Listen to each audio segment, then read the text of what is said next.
Voilà le rucher. Il n'y a plus qu'une seule ruche. C'est pas à toi que je cause, c'est à la caméra. Et donc voilà ce qui reste du rucher, enfin de l'implantation ici chez nous. On avait 3 ruches.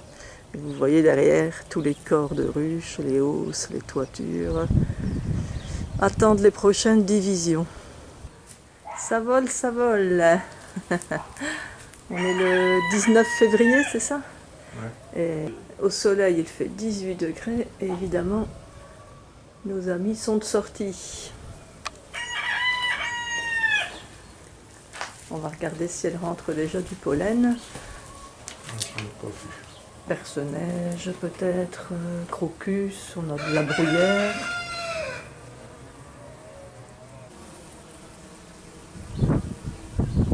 Et si on en voit rentrer avec quelques pelotes de pollen, elle trouve quand même.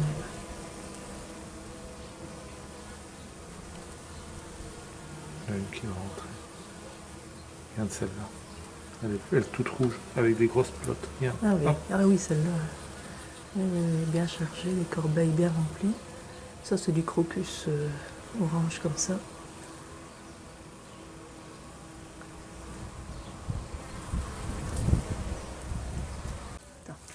On avait mis donc du candy qu'on fait nous-mêmes avec du miel, du pollen. Et elle mange tout doucement, ça part. On l'avait mis dans un nourrisseur parce qu'il était un peu liquide. Je vais m'éloigner un peu parce que je suis allergique aux abeilles. Donc dès que je me fais piquer, je gonfle, je gonfle. Et là, je n'ai pas mis mon vêtement. Ça, c'est une belle colonie, nombreuse. Oui, d'ailleurs, elle est sur une ruche 12 cadres. Ah, ouais. D'un an, 12 cadres.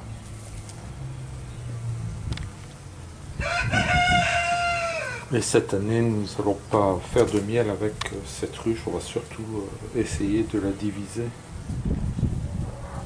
C'est la seule ruche d'abeilles noires qui nous reste.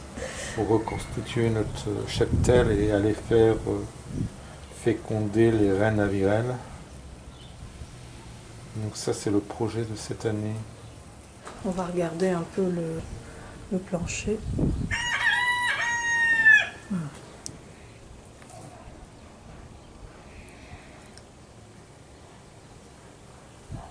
On aperçoit quelques varroas, bien sûr, encore.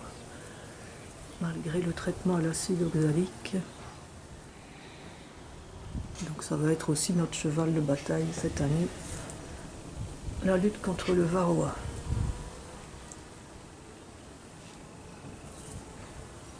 Les arbustes commencent tout doucement à faire des fleurs.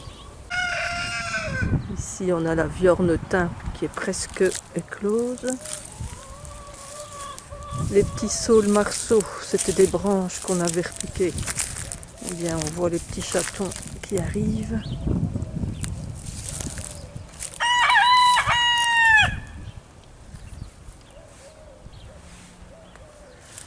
On a tous les noisetiers. Tout ça, c'est une rangée de noisetiers.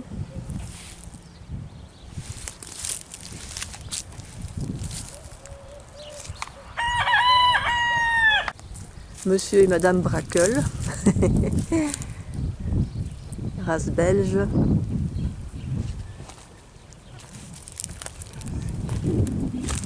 Alors là, on a un petit massif de bruyère. Ça fait 2 ans qu'il est là. Ouais. Pas loin de chez nous, il y en a un énorme. Souvent, on voit nos abeilles dessus. Là, c'est mes poules Leghorn.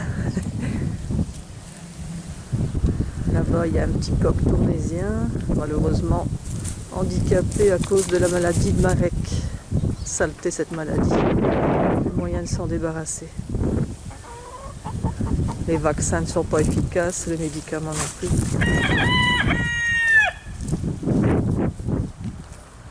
J'ai eu plusieurs poules mortes, paralysées. Et là, le petit coq tournaisien, il a une patte paralysée, mais il en a réchappé.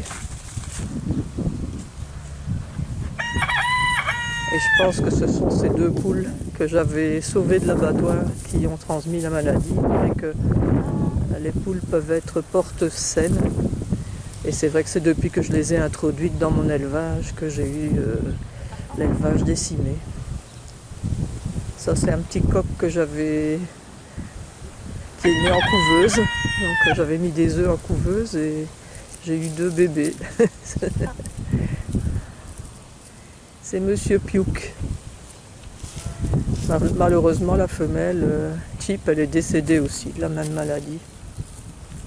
Apparemment, les femelles sont plus sensibles à la maladie de Marek.